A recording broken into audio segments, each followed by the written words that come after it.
మమకారమన్నది లేనింటికి మహాలక్ష్మి ఏనాడు రానే రాదు.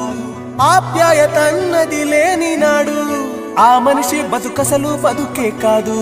విడిపోయి కూడే వేళ